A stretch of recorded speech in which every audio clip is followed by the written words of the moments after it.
Just kind of start by recapping the game. Always start with the players of the week. And so scout team players of the week, it was Solomon Williams on defense. It was Luke Braden on offense. And it was Blake Bunton for our special teams. Lineman of the week, defensively, we went with TJ Searcy. A lot of guys flashed and made a lot of flash plays. TJ, I thought, was the most consistent all day, kind of holding the point in the run game, is really kind of grown into that strong side defensive end role and doing a really, really good job there for us. Chase Basantis was our offensive lineman of the week. Certainly wasn't our best game for our front guys, but he kind of, we felt like, had the best game.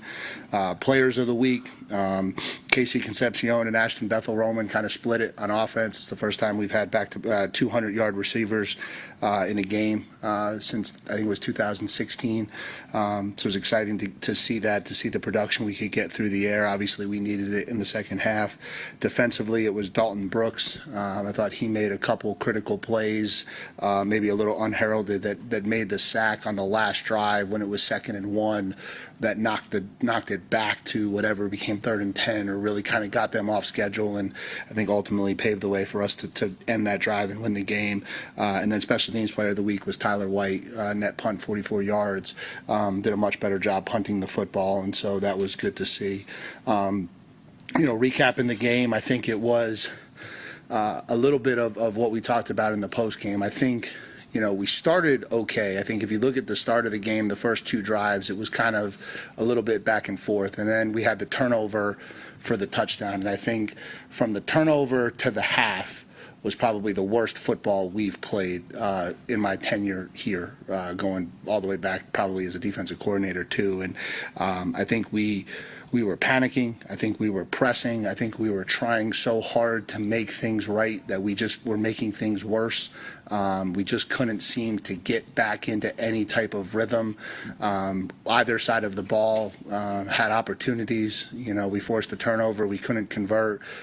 We missed a kick. We gave up an 80-yard pass. Like, it just was, as much as we've played complimentary football all year, we just didn't. And I think we went into halftime. I told the guys I was extremely proud of the locker room composure. There was a lot of positive talk. There was a lot of talk about what we needed to do. There wasn't a lot of arguing. There wasn't a lot of pointing fingers. There was just a sense of, like, we've got to fix this. And that was the first sign that there was a chance that we could come out and do something. And then it obviously came out in the second half and made a lot of football plays and kind of flipped the script on the game and got the crowd behind us. And once that starts happening in Kyle Field, anything can happen. And so that's kind of my story on how it went. And so now turn our attention ahead to Samford, and an opportunity for us to kind of get back to this playing football at our standard. We talk a lot about playing to our standard regardless of opponent. It's not something, I told the guys this morning, it's not something we've been good enough at. And so this is an opportunity for us to take a maturity step and go out there and play the game at the level that we're capable of playing it regardless of who we're playing. And so that's going to matter a lot for me in terms of how we approach this one. And then obviously with it being senior day, there's going to be a lot of kids walking across that field for the last time. And that's a memory that they'll take with them forever. And it's an opportunity for them to end their senior season undefeated at home, and that hasn't happened around here in a long time. I think it was the COVID year, but outside of the COVID year, it's been a long time since that's happened. And so it's a great chance, it's a great opportunity to keep this thing going, and from there we'll open up to questions. To the right, 3rd row, David. Mike, do you look at Saturday as like this teachable moment with obviously the best outcome possible, where this team, we've talked about in the past, being able to beat you in multiple ways, but like now you've really put it all on display?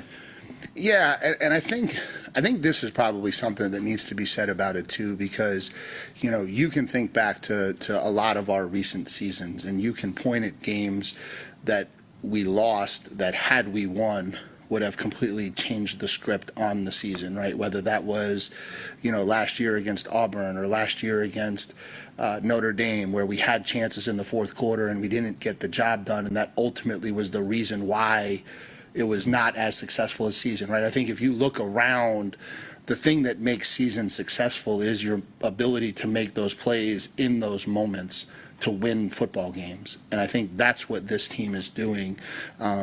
There's certainly lessons that we're trying to teach about trying to stay out of those situations, but I think if you look across the country, like that's not really happening anywhere. I think everybody's getting into these situations, these moments where, you know, the teams that are going to have successful seasons are going to find ways to make plays and win games, and the teams that aren't, you know, are going to find ways to lose them. And I just think that's kind of where we're at right now in college football. And so, yeah, for sure, teachable moments about like trying to stay out of those situations for sure, but probably also pointing out that, you know, while you don't want those massive swoons, at the end of the day, we're probably going to wind up in more of those types of fourth quarter situations than we want to.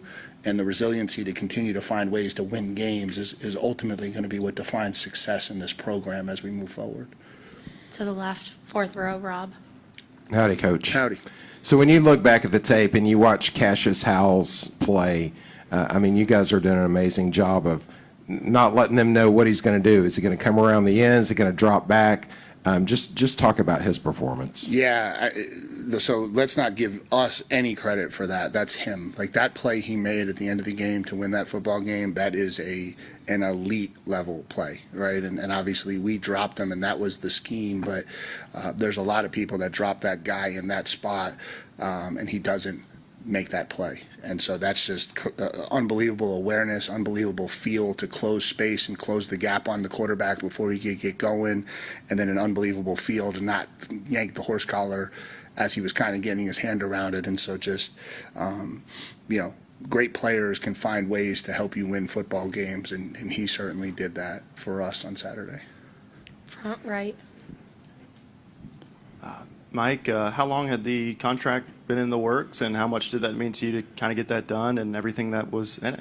Yeah, it meant a lot. Meant a lot to see the commitment that the university had, not only to me, because it really was, I never felt like it was going to be about me. It was never going to get stuck on what I wanted. It was the commitment to the program, to the staff, to the support staff, to the auxiliary staff, to the players, to making sure that we could run this program in a way that I believe will allow us to continue to chase championships year in and year out. And so, you know, when I came here, you know, we weren't in a position to create that type of situation for our program. With the success that we've had, we were able to kind of have some of those conversations. And so I'm thankful to all of the people behind the scenes who believed enough in what we were doing to match what we wanted for all of those areas to allow this thing to continue. And so it's really important. And over the last few weeks, I mean, I know there were reports about, you know, school being interested in you. How easy was this decision? Was that anything you entertained, or was this something you were pretty confident would get done all along? Yeah, I've said this before. It's how we run our program. I want to value people because I believe they do a good job and I believe in what they're doing. That was the message to our administration, was like, I don't want to have to come to you and say this school, like, I don't do that. Like, that's not who I am. That's not how I want to be.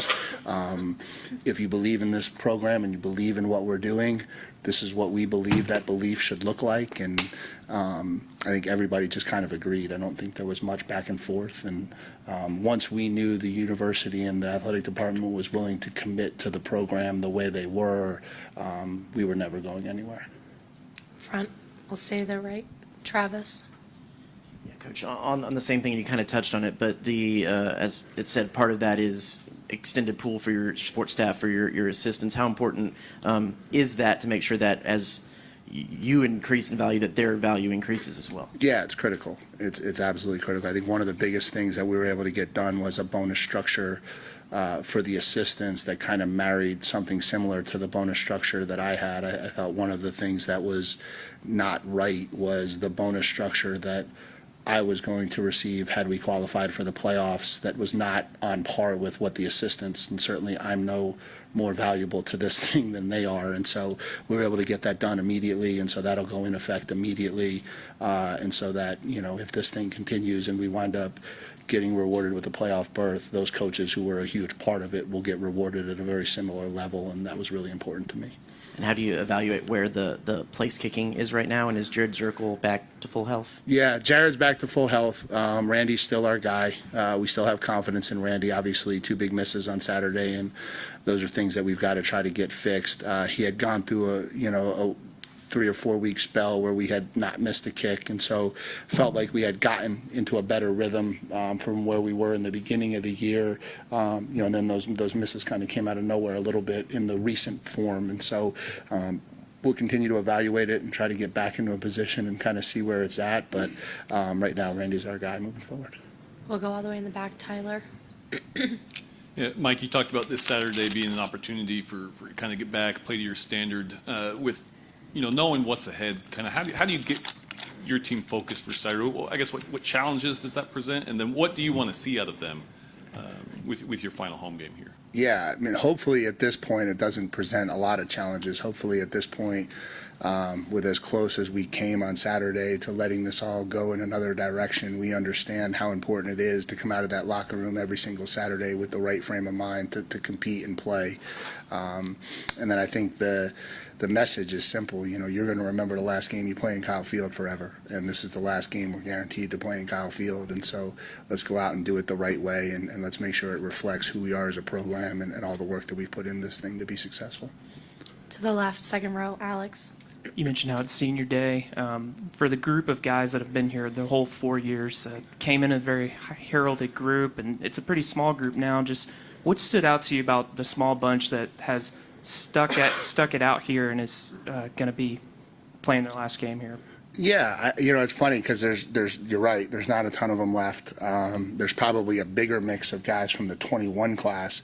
When you think about guys like Deuce Fothery and Trey Zuhn and Demetrius Crownover and some of that group. Crownover might have been 22, but there's a blend now of kids, and so I think to all of those kids, it's just a credit to who they are as people. That one, they stuck through it. They endured a coaching change. They endured ups and downs. They endured failure.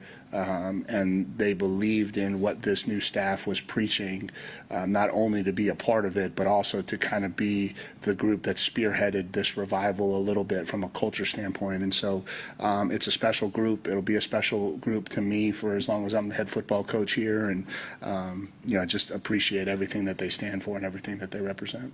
And you talked a little bit about Nate Borkature after the game Saturday. I'm just curious, where do you feel like you guys have been able to get the most out of him? And just statistically, it's been his most productive season in college. Yeah, I think he's a really good player, and so he makes it easy. I think he's a pure tight end. I think having him and Theo on the field, both of those kids have the ability to do both. They can block, they can run routes, they can catch the ball. As attention starts kind of drifting away from that position and onto the talent that we have outside at wide receiver, they've gotten some favorable matchups here in the back part of the season, and just been able to take advantage of that. And both really, really good players. Nate's a good football player. We'll go to the right, second row, Olin. Mike, Saturday you talked about how good this team is when they remember their identity. Yeah. Why do you think that gets away from them, and how do you remind them?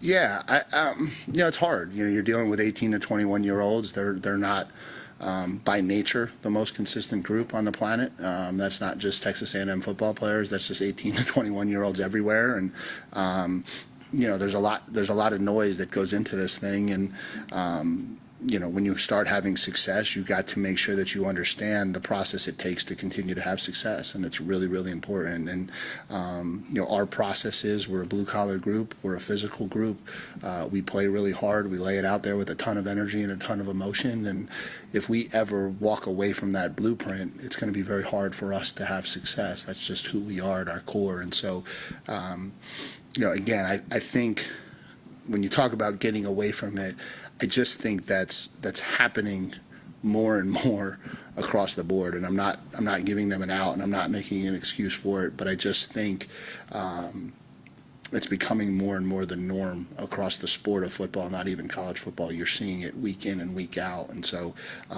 you just got to try to continue to find the recipe for consistency and figure out if we can get that equation.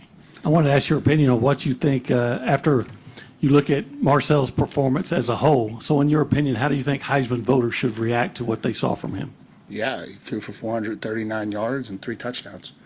And he led us to a comeback and a win.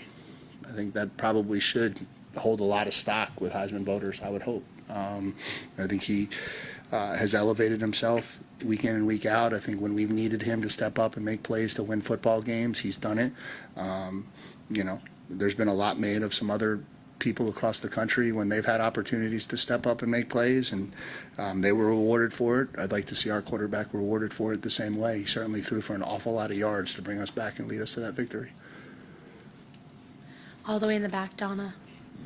Coach Trey Zuhn, one of those seniors that opted to come back for another year. Just what is his leadership, his versatility on the field, everything that he's poured into this program? What has it meant?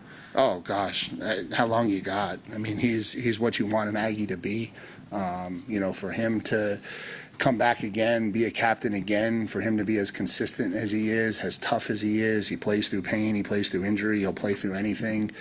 This place means an awful lot to him. And so when you talk about like true Aggies and kids who were born and bred Aggies because their family are Aggies, you know, that's Trey. And it's just awesome to see it working out for him. I mean, we talked about that a couple weeks ago, where it's really cool when kids believe in you and make a decision to come back and do this another year, to see them get rewarded with success, accolades, and hopefully a better draft status when it's time to go do that part of this thing. And so, yeah, he'll go down as a very, very special part of this football program for a really long time. And I know how important being an Aggie is to him and his family, and he's certainly done everybody in that family very proud. To the right, second row, Brian. Mike, to go back to the contract for just a second, just specifically wanted to ask, did you get a commitment from Trev to get more NIL money for 2026? I'm not going to comment on that publicly. That's okay. And then secondly, just I'm writing a story about just roster construction for 26 as a whole. And I wonder, how much time do you and the staff talk about, contemplate how you allocate this money to the room, to each room, on a percentage basis? Yeah. And how does that change? Maybe, does it change over time, over the season, with, hey, we need to get stronger here, or this is too much, or whatever? Yeah, it's a lot would be the short answer. The long answer would be it's a very much a moving target. Unlike other operations where there's a little bit more of a hard cap, it doesn't seem as though that's what exists in college football. And so, you know, I've had a lot of conversations with front office people in the NFL about, you know, how to do it, what the right ways are to allocate funds and resources. And you have these principles for sure that you stick to, but the situation for us in college is just so different. There's not a lot of structure, there's not a lot of rules, there's not a lot of regulations, and so it just makes it really difficult to come up with an actual strategy and standard. You just got to stick to your principles and make sure that you balance your roster with enough of the type of players that you believe can build a championship. Do you have a Go ahead. follow-up? Well, just have you come to a point in your mind where you already know, like, yeah, I'm not paying this too much for this guy, or this guy's underpaid at each position? See, I don't think you can do it like that in college. I think what you have to do is you've got to identify difference makers, and you've got to figure out how to bring them into your program. And as you're doing that, I think you got to identify how they're wired and what they're driven by.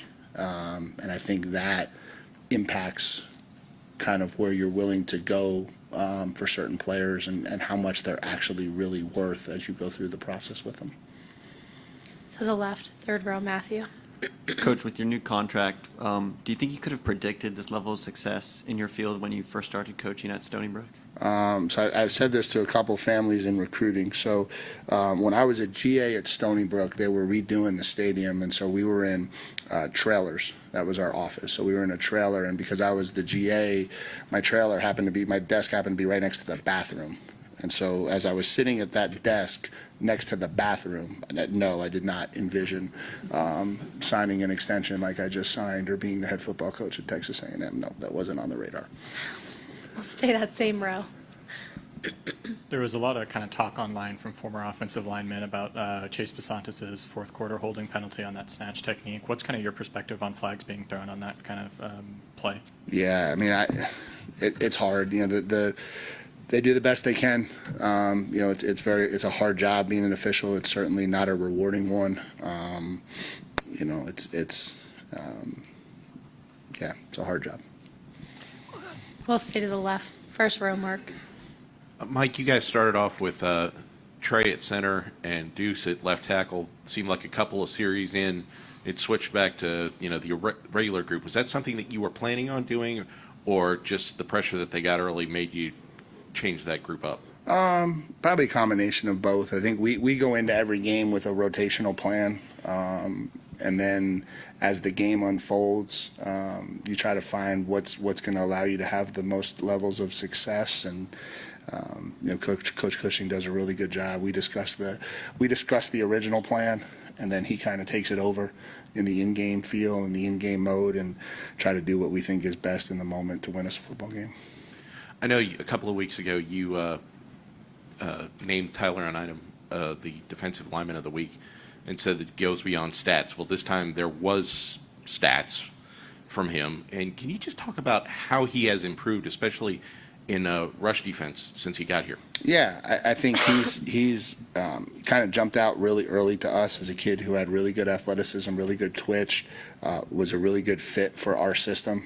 We play a little bit more 4 down front. He had come from a place where it was a little bit more 3 down front, and so I think he's really grown into the ability to attack and be a little bit more twitchy and explosive, and I think you've seen that. And I told him at halftime I thought that was the best second half that he's played since he's been here. I thought at times he really took the game over in the second half, and it was really cool to see. We'll stay in the same row. Tony. Mike, you had spoken about Le'Veon Moss is obtainable to be back for the regular season. 2 games left. Is that still achievable here? Yep. And then just secondly, Mario Craver, Ruben Owens, how are they going forward this week? Great. We'll close out that same row, Robert. Mike, you mentioned the first 2 possessions of the game for the offense was kind of normal. So my question, and then things got away from you. My question was last week just a normal week of practice? You wouldn't have seen this coming? And maybe is that a little concern as a coach when you do everything and that can happen? No, I think, when